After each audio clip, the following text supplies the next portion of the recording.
மக்கள் நீதி மய்யத்தின் செயற்குழு கூட்டம் நடைபெற இருக்கிறது. கட்சியின் தலைவர் கமல்ஹாசன் தலைமையில் இந்த கூட்டம் நடைபெற இருக்கிறது. திமுகவிடம் இரட்டை இலக்கத்தில் தொகுதிகளை கேட்க கமல்ஹாசன் திட்டமிட்டுள்ளதாக தகவல் வெளியாகியிருக்கிறது.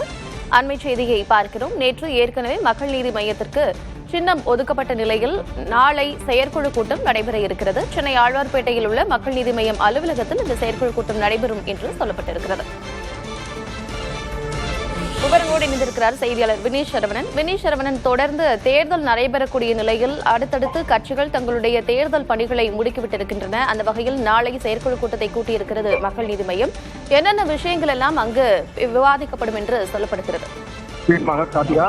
மக்கள் நீதி மையம் தொடங்கிய சராசரியாக 8 ஆண்டுகள் நிறைவேற்றக்கூடிய நிலையில் 2வது சட்டமன்ற பொதுத் தேர்தலை வரக்கூடிய தேர்தலில் மக்கள் நீதி மையம் சந்திக்க இருக்கிறது. இதற்காக புதினம் கோரி நிறைவேற்ற நிலையில் மக்கள் நீதி மையத்திற்கு தேர்தல் அறிவித்துள்ளார்கள். இதனால்தான் சின்னம் ஒதுக்கப்பட்ட நிலையில செயற்குழு மற்றும் நிர்வாகக்குழு கூட்டத்தை கமலஹாசன் அவர்கள் கூட்டியிருக்கிறார். அலுவலகத்தில் இருக்கக்கூடிய கட்சியினுடைய அலுவலகத்தில் 10 மணி அளவில் இந்த கூட்டம் நடைபெறும் என கட்சியினுடைய பொதுச் செயலாளர் அருணாச்சலம் இந்த அறிக்கையின் வாயிலாக தெரிவித்திருக்கிறார்.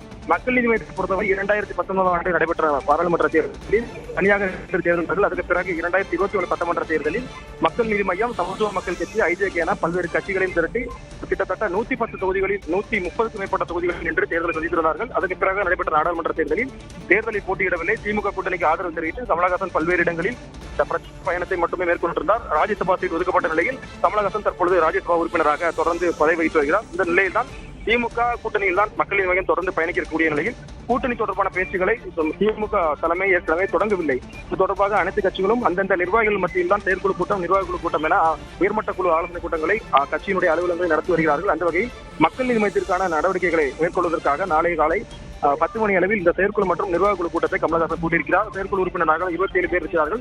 நிர்வாகக்குழு உறுப்பினர்களாக சராசரியாக 11 பேர் இருக்கிறார்கள். ஒட்டுமொத்த நிர்வாகிகளையும் திரட்டி தேர்தலில் எந்த மாதிரியான நிலைப்பாடு இருக்க போகிறோம், கூட்டணி தொடர்பான நிலைப்பாடு ஏற்கனவே கமலஹாசன் முடிவு பெற்றக்கூடிய நிலையில எத்தனை தொகுதிகளை திமுக கூட்டணியில் கேட்டு பெறலாம் என்ற நிர்வாகிகள் கருத்தை கமலஹாசன் கேட்டறியிருக்கிறார். நிர்வாகிகளை பொறுத்தவரை 10க்கும் மேற்பட்ட தொகுதிகள், அதாவது இரட்டை இலக்க தொகுதிகளை கேட்க வேண்டும் என்று இதுக்கு முன்பாக நடந்த பொதுக்குழு கூட்டத்தில் கூட நேரடியாக தங்களுடைய மேடைகளிலே எடுத்துரைத்திருந்தார்கள். இதற்கு எல்லாம் செவிசாக்கக்கூடிய வகையில் தான் கமலஹாசனும் உறுதிப்பட தெரிவித்திருந்தார்.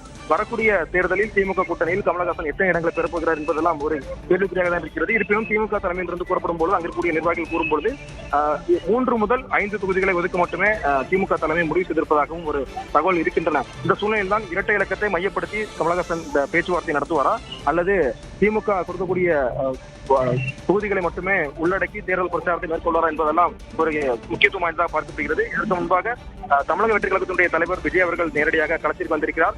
அவருக்கு எதிராக தன்னுடைய பிரச்சார வியூகங்கள் இருக்கக்கூடிய வகையில் கமலஹாசனை திமுக தலைமை பயன்படுத்தும் என்று எதிர்பார்க்கப்படுகிறது.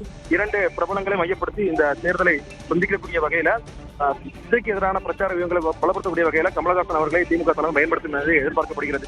அதன் அடிப்படையில் தான் செயற்குழு மற்றும் நிர்வாகக்குழு கூட்டத்தை கமலஹாசன் நாளை காலை கூட்டியிருக்கிறார். முக்கியமான அனைத்து நிர்வாகிகளும் கட்சியுடைய அலுவலகத்திற்கு வர கமலஹாசன் அறிவுறுத்தியிருக்கிறார். நிச்சயமாக திமுகவுடன் இரட்டை இலக்கத்தில் தொகுதிகளை கேட்டு பெறுவதற்கு மக்கள் நீதி மய்யம் திட்டம் வைத்திருப்பதாக தகவல் வெளியாகி இருக்கிறது. விவரங்களை வழங்கியமைக்கு நன்றி வினீஷ்.